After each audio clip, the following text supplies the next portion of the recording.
आप सभी का मास्टर राधेश्याम सिंह प्रदेश अध्यक्ष किसान मोर्चा सुहेल देव भारतीय समाज पार्टी की तरफ से हार्दिक वंदन अभिनंदन। जय सुहेल देव। मित्रों, आज इस बरसात के मौसम में व्यवस्था से जुड़े कुछ हम चर्चा करना चाहते हैं। सबसे पहले हम चर्चा करना चाहते हैं अपने किसान भाइयों की।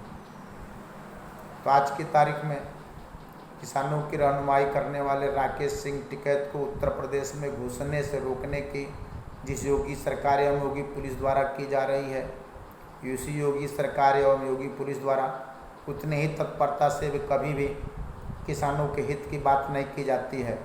अगर उनके द्वारा किसानों के हित की बात की जाती तो आज उत्तर प्रदेश की तमाम ऐसी चीनी मिलें जो 15-20 दिन का गन्ना मूल्य भुगतान देने के बाद गन्ना मूल्य देना बंद कर दी हैं, उनके खिलाफ कोई एक्शन लिया गया होता।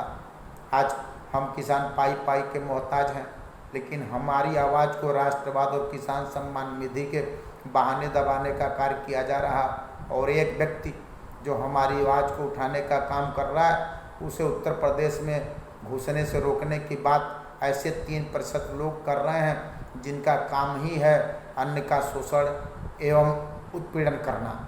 हम उन 3% लोगों के संबंध में आपका ध्यान आकृष्ट करना चाहेंगे कि मित्रों, गांव में जब ग्राम प्रधान सामान्य सीट होती है तब भी पिछड़े और दलित वर्ग के लोग चुनाव लड़ते हैं और चुनाव लड़कर जीत जाते हैं। इसी प्रकार से सामान्य सीट पर बीडीसी जिला पंचायत सदस्य के रूप में भी पिछड़े एवं दलित वर्ग के लोग निर्वाचित हो जाते हैं। परंतु क्या कारण है कि जब सामान्य सीट पर क्षेत्र प्रमुख और जिला पंचायत अध्यक्ष का चुनाव लड़ने की बात आती है तो पिछड़े और दलित वर्ग के लोगों को पर्चा तक दाखिल नहीं करने दिया जाता है।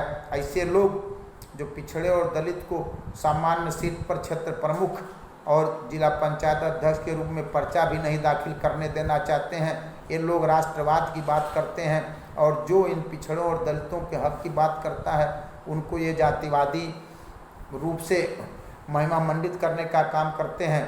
हम बता देना चाहते हैं मित्रों, ऐसे लोगों के चलते ही भारत में कभी जयचंद पैदा होता था।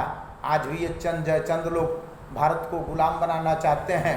मित्रों, यदि जोगी जी महाराज में कुवत होती, जोगी जी महाराज में वास्तव में न्यायप्रियता होती, हम किसानों के प्रति हमदर्दी होती, तो 1996 से जो बीजेपी की सरकार के कारण ही किसानों का गन्ना मूल्य बकाया चला आ रहा है उससे भुगतान दिलाने का कार्य किया जाता।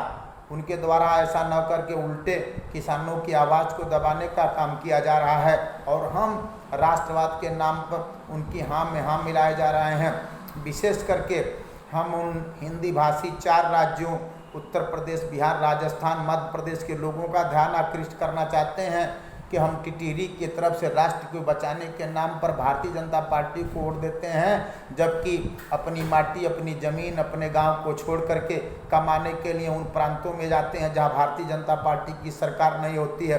अगर हमारी सरकार और हम जो लोग राष्ट्रवाद की बात करते हैं बहुत बड़े राष्ट्रवादी हैं, तो उन्हें सबसे पहले अपनी मिट्टी में, अपने गांव में रोजी रोटी तलाशने की बात करनी होगी।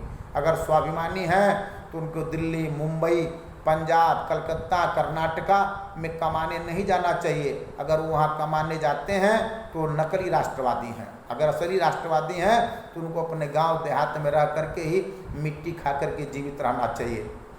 ये कहाँ का न्याय है कि हम जिन प्रांतों को बेवकूफ़ कहते हैं रोजी रोटी के लिए उनके यहाँ जाते हैं, और हम लोग अपने आप को बुद्धिमान कहते हैं, पाई पाई के लिए मोहताज रहते हैं। मित्रों, असलियत तो ये है कि जहाँ जहाँ शिक्षा दर अधिकतम है, जहाँ के लोग शिक्षित हैं, जहाँ लोग पढ़े लिखे हैं, वहाँ रोजी रोटी के सवाल पर चुनाव होते हैं। लेकिन जहाँ अशिक्षित लोग हैं वहाँ मजहब के आधार पर चुनाव होते हैं। आज इस मंदिर और मस्जिद के नाम पर छद्म राष्ट्रवाद चलाया जा रहा है।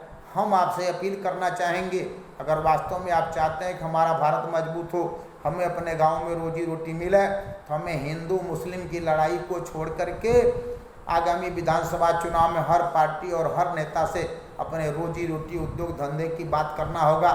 आप सोचिए, जब भारत 1947 में आज़ाद हुआ, पूरा देश एक साथ आज़ाद होता है, तो क्या कारण है कि हिंदी भाषी राज्यों में औद्योगिक विकास नहीं होता है, जबकि गैर हिंदी भाषी राज्यों में औद्योगिक विकास होता है। आज हम मजदूर हैं और वो मालिक हैं, ये कैसा राष्ट्रवाद है? राष्ट्रवाद तब होता कि जब जिस देश में सभी लोग बराबरी के हकदार होते। ऐसे में हम अपने नेता माननीय ओम प्रकाश राजभर जी का बातों का समर्थन करते हुए आपसे भी समर्थन करने की अपील करते हैं कि हर पार्टी से आप भी सवाल करें कि हमें रोजी रोटी कैसे मिलेगी। हमें मंदिर और मस्जिद के से दूरी बनाकर रखनी होगी कि हमें रोजी रोटी मिले। हम मानते हैं ईश्वर है, ईश्वर की आराधना हम करते हैं, लेकिन क्या ईश्वर के नाम पर रोज हम भीख ही मांगेंगे? हमको ईश्वर ने हाथ पैर मुंह नाक कान गाल सब कुछ दिया है, तो हम अपना रोजी रोटी का सवाल क्यों नहीं कर सकते हैं? अगर मित्रों, अगर आपको अपने रोजी रोटी का सवाल करना है, अगर आपको यहाँ पर अपनी व्यवस्था खुद करनी है, तो सन 2022 में संघ के चक्कर में न पड़ें, अपने लोकल मुद्दों के चक्कर में पड़ें। आप उस संघ पर विश्वास करते हैं जिस संघ को अपने लोगों पर विश्वास नहीं है।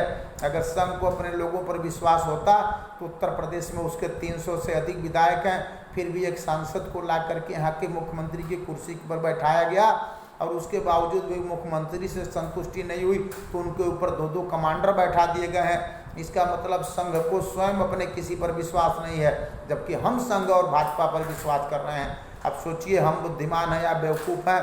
जिन्हें अपनों पर विश्वास नहीं है उन पर हम विश्वास करके अपना देश, अपना सब कुछ न्यौछावर कर रहे हैं। हमें एक बार मंथन और चिंतन करना होगा और गांव में आने पर हर नेता से ये जब तक सवाल रोजी रोटी का नहीं होगा तब तक हमारा नौजवान दर दर भटकता रहेगा। इन्हीं चंद शब्दों के साथ जय हिंद, जय भारत, जय सुहेल।